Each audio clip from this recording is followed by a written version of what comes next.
The alien vessel descended from the heavens like a shard of obsidian slicing through Earth's atmosphere. It hovered silently above the sprawling cityscape, its shadow swallowing entire neighborhoods beneath an unnatural dusk. People stared upward in awe and terror, their faces etched with confusion as the craft emitted no sound.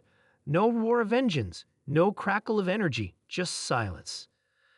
Inside the ship, the beings who had come to observe humanity referred to themselves simply as the observers. To them, humans were little more than fragile creatures scurrying across the surface of their blue-green planet. Fragile, but intriguing. The observers had studied countless species across galaxies, cataloging their strengths and weaknesses. Most civilizations fell into predictable categories. Some were warriors, others builders, many conquerors. But humans? Humans puzzled them.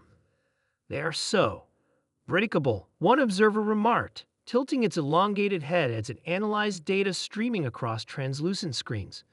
Its voice was devoid of emotion, translated by advanced systems into something comprehensible for human ears. Their bodies lack resilience. A single blow could shatter bones. Disease ravages them easily. Even their lifespans are pitifully short. Another observer nodded, though its body language was subtle, a slight ripple along its smooth, iridescent skin. Yet they dominate this world. Despite their fragility, they adapt, survive, thrive. There must be something we do not yet understand. It was decided then. The observers would conduct a closer examination. Not merely through scans and simulations, but through direct interaction. They chose a small coastal town, nestled between jagged cliffs and endless waves. Here, the people lived simply, far removed from the chaos of larger cities. If there was any truth to humanity's survival, it would reveal itself here. The first encounter happened quietly. A young man named Leo was out fishing near the shore when he noticed the strange object hovering over the water. At first, he thought it was some kind of drone or military experiment gone wrong. But as the craft descended lower, revealing its sleek, otherworldly design, his heart began to race. Leo didn't run. Instead, he stood frozen, clutching his fishing rod tightly. When the hatch opened and two towering figures emerged, their forms shimmering like liquid metal, he managed to stammer, "Who are you?"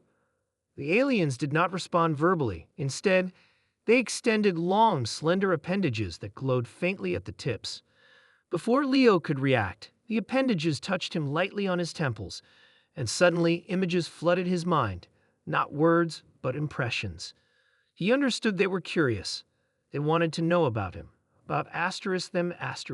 Where the connection broke, Leo stumbled backward, gasping. His head throbbed, but otherwise he felt fine. The aliens watched him intently, waiting for his reaction. Slowly, cautiously, Leo raised both hands in what he hoped was a universal gesture of peace. "They're not here to hurt us," he whispered to himself, though his voice trembled. "At least, I don't think so." Word spread quickly among the townsfolk. By nightfall, nearly everyone had gathered near the beach, murmuring nervously as the alien craft remained suspended overhead. Some brought weapons, others carried offerings. Everyone wanted answers. One of the aliens stepped forward again, its glowing appendage extended toward a woman holding her child. She flinched but held her ground. This time, instead of probing her mind, the alien focused on the boy she cradled protectively in her arms. The child had scraped his knee earlier that day, and a bandage now covered the wound. The alien's appendage hovered over the injury, scanning it. Data streamed across its internal systems, analyzing every detail. What it found confused it. The tissue beneath the bandage was already healing, faster than expected. Not miraculous, perhaps, but faster than their studies suggested should be possible. Intrigued, the observers continued their investigation. Over the next few days, they observed countless injuries inflicted upon the townspeople during accidents, fights, or even self-inflicted mishaps. Each time, the wounds healed at varying speeds, depending on factors such as age, health, and environment. Yet consistently, the process defied their expectations. Humans weren't supposed to recover this efficiently. Their biology was too primitive, too flawed. And yet, here they were, mending themselves without advanced technology or external intervention. As the observers delved deeper, they uncovered another layer to humanity's resilience: mental fortitude. One evening, they witnessed a group of teenagers laughing around a bonfire, despite having suffered minor burns earlier that afternoon. Pain didn't stop them from enjoying life. Another day, they saw an elderly man continue working in his garden after tripping and bruising his ribs. Weakness didn't deter him from pursuing purpose. But the true revelation came when tragedy struck. A sudden storm swept through the town, bringing torrential rain and fierce winds. Trees toppled, roofs collapsed, and panic ensued. Amidst the chaos, a young girl became trapped beneath debris after rushing to save her dog. Her leg was pinned, blood pooling around her as she cried out for help. The observers watched closely, expecting despair or surrender. Instead, they saw determination. Neighbors rushed to her aid, braving the storm to lift the heavy wreckage off her body. Once freed, she was carried inside, where makeshift splints and tourniquets were applied. Though pale and trembling, she smiled weakly at those who helped her. Hours later, when the storm subsided, the observers scanned her again. Her broken bones were knitting together faster than anticipated. More astonishingly, her spirit seemed unbroken. Despite the pain, she spoke of gratitude for her rescuers, for her dog, for simply being alive. This was unlike anything they had encountered before. Other species they had studied often succumbed to despair after trauma. Fear paralyzed them, grief consumed them. But humans? Humans rallied. They rebuilt. They endured. By the end of their visit, the observers concluded that humanity's greatest strength wasn't physical prowess or technological advancement.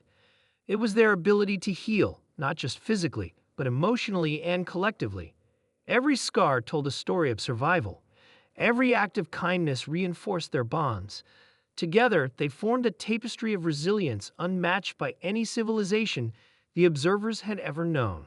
When the alien craft finally departed, leaving behind only whispers of its presence, the townspeople returned to their lives. They spoke of the encounter with wonder, unsure whether they had been judged or merely studied. Some claimed the aliens had left gifts, new tools, strange artifacts. Others believed they had taken something intangible, perhaps knowledge or understanding. What none of them realized was how profoundly they had impacted the observers. Back aboard their vessel, the beings debated what to report to their superiors. Should they classify humans as a threat, a curiosity, or something else entirely? In the end, they settled on a single phrase to describe humanity. They thought humans were frail, then they saw us heal. And with that, the ship disappeared into the stars, carrying with it a newfound respect for the resilient creatures of Earth.